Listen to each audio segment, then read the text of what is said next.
Bien-aimés dans le Seigneur, peuple de Dieu, mes chers amis, bonjour et bienvenue à la révélation divine de ce matin. Révélation divine qui aura pour titre « Qui ne verra pas Dieu ?» Qui ne verra pas Dieu? Je vous invite à lire avec moi dans l'évangile de Jean, chapitre 3, verset 16. Voici ce qui est écrit. Car Dieu a tant aimé le monde qu'il a donné son Fils unique, afin que quiconque croit en lui ne périsse point, mais qu'il ait la vie éternelle. Parole du Seigneur. Bien-aimés, peuple de Dieu, mes chers frères et sœurs, une fois de plus, bonjour, et que la paix du Seigneur, qui surpasse l'intelligence des hommes, reste et demeure en chacun de vous et en nous tous, dès à présent, demain et pour des siècles et des siècles. Amen. Pour vous servir ce matin, je suis le pasteur Frankie Evinondois. Mes chers amis, peuple de Dieu, la question de savoir qui verra Dieu est, à mon avis, une interrogation fondamentale pour beaucoup de personnes, plus précisément pour ceux qui se font appeler chrétiens.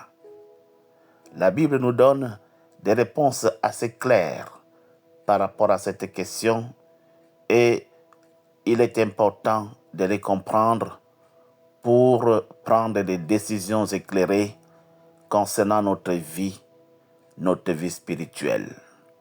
Dans la révélation divine de ce matin, nous allons donner des conditions pour voir Dieu et ressortir dans la mesure du possible les obstacles qui peuvent nous empêcher de le voir. Mes chers amis, peuple de Dieu, selon les Saintes Écritures, pour voir Dieu, il faut remplir certaines conditions. Tout d'abord, il faut être inscrit dans le livre de vie. Dans Apocalypse chapitre 20, au verset 15, il est écrit « Quiconque ne fut pas trouvé inscrit dans le livre de vie fut jeté dans les temps de feu. » Cela signifie très clairement que ceux qui n'ont pas leur nom inscrit dans le livre de vie ne verront pas Dieu. Par la suite, il faut naître de nouveau.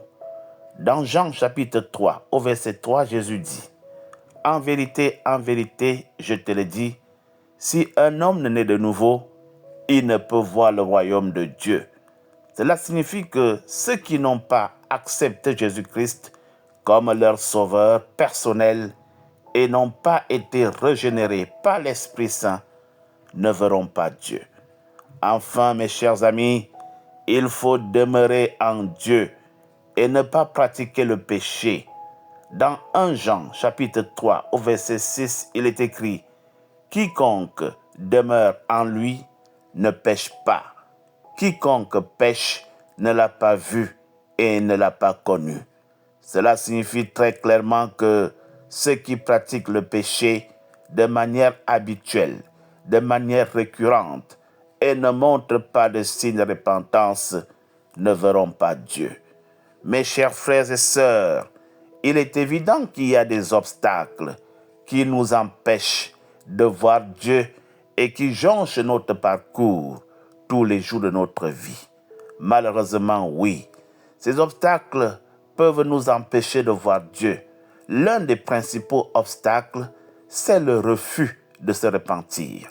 Oui, Actes des Apôtres, chapitre 2, au verset 38, nous dit « Repentez-vous et que chacun de vous soit baptisé au nom de Jésus-Christ pour le pardon de vos péchés et vous recevrez le don du Saint-Esprit. » Ce qui signifie très clairement que ceux qui refusent de se repentir de leurs péchés et de se tourner vers Dieu ne verront pas Dieu.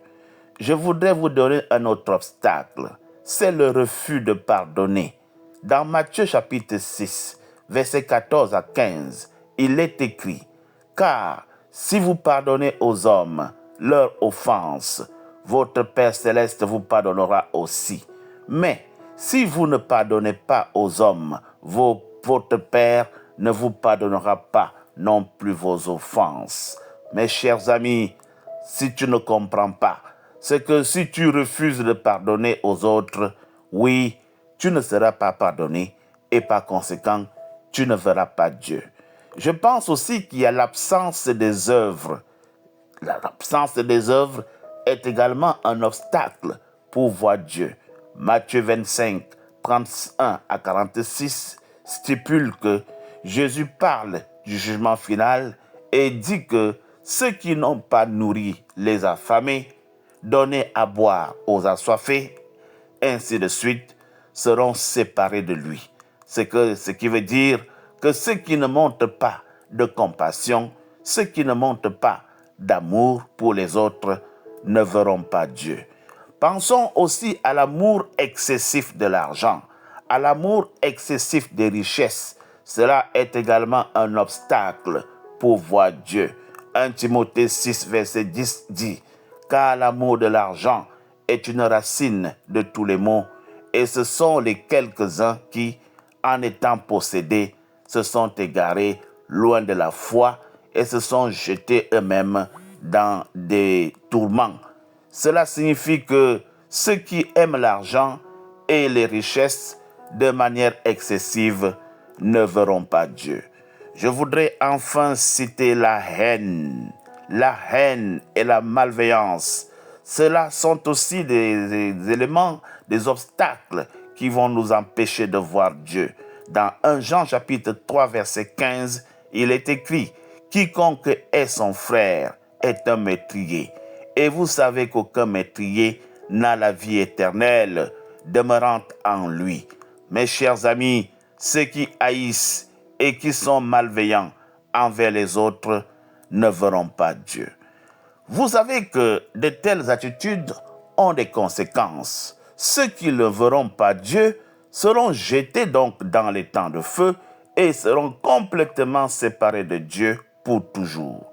Apocalypse 20 au verset 15 dit « Quiconque ne fut pas trouvé inscrit dans le livre de vie fut jeté dans les temps de feu. » Mes chers amis, ceux qui n'ont pas leur nom inscrit dans le livre de vie seront condamnés à une séparation éternelle. Peuple de Dieu, pour voir Dieu, il faut remplir certaines conditions telles que inscrit dans le livre de vie, naître de nouveau et demeurer en Dieu. Cependant, il y a des obstacles qui peuvent nous empêcher de voir Dieu, tels que le refus de se repentir, le refus de pardonner, l'absence de bonnes œuvres, l'amour excessif de l'argent et des richesses, ainsi que la haine et la malveillance. Je vous assure, mes chers amis, que ceux qui ne verront pas Dieu seront jetés dans les temps de feu et séparés de Dieu pour toujours. Il est donc important de prendre dès aujourd'hui des bonnes décisions, des décisions éclairées qui concernent votre vie spirituelle et de vous assurer que nous sommes tous en règle avec Dieu. Je vous invite à prier avec moi. Seigneur, notre Dieu, notre Père, nous te remercions pour ton amour et ta grâce. Nous reconnaissons que nous sommes tous des pécheurs et que nous avons besoin de ton salut. Nous te prions, Seigneur, de nous aider à nous repentir de nos péchés et à te suivre de tout notre cœur. Nous te demandons, Père, de nous donner la force de vivre une vie qui te plaît et de nous aider à partager ton amour avec les autres. Qu'il en soit ainsi, Seigneur, au nom du Père, du Fils et du Saint-Esprit. Amen. Bien-aimé peuple de Dieu, voilà la révélation divine de ce matin. Au revoir et à demain pour une nouvelle révélation divine.